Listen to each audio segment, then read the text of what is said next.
Good evening. My name is Rebecca Baker, and I am a professor of education at Anderson University. This evening I'm going to be reading Giraffes Can't Dance. This was written by Giles Andrea and illustrated by Guy Parker Reese. Gerald was a tall giraffe whose neck was long and slim, but his knees were awfully crooked and his legs were rather thin. He was very good at standing still and munching shoots off trees, but when he tried to run around, he buckled at the knees. Now, every year in Africa, they hold the jungle dance, where every single animal turns up to skip and prance. And this year when the day arrived, poor Gerald felt so sad, because when it came to dancing, he was really very bad. The warthogs started waltzing, and the rhinos rocked and rolled. The lions danced a tango that was elegant and bold. The chimps all did a cha-cha with a very Latin feel, and 8 baboons then teamed up for a splendid Scottish reel. Gerald swallowed bravely as he walked toward the floor, but the lions saw him coming, and they soon began to roar.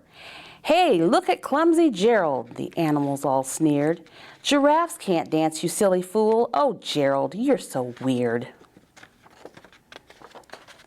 Gerald simply froze up. He was rooted to the spot. "They're right," he thought. "I'm useless. Oh, I feel like such a clot." So he crept off from the dance floor and he started walking home. He'd never felt so sad before, so sad and so alone.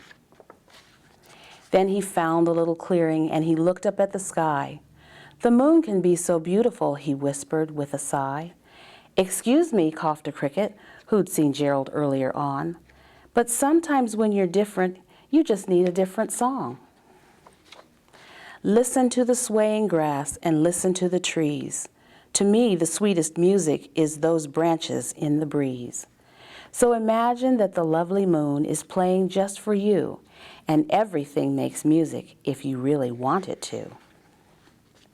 With that, the cricket smiled and picked up his violin. Then Gerald felt his body do the most amazing thing. His hooves had started shuffling, making circles on the ground. His neck was gently swaying, and his tail was swishing round. He threw his legs out sideways, and he swung them everywhere. Then he did a backward somersault and leaped up in the air. Gerald felt so wonderful, his mouth was open wide.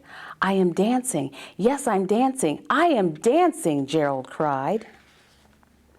Then one by one, each animal who'd been there at the dance arrived while Gerald boogied on and watched him quite entranced. They shouted, "It's a miracle! We must be in a dream! Gerald's the best dancer that we've ever seen." "How did you learn to dance like that? Please, Gerald, tell us how." But Gerald simply twirled around and finished with a bow. Then he raised his head and looked up at the moon and stars above.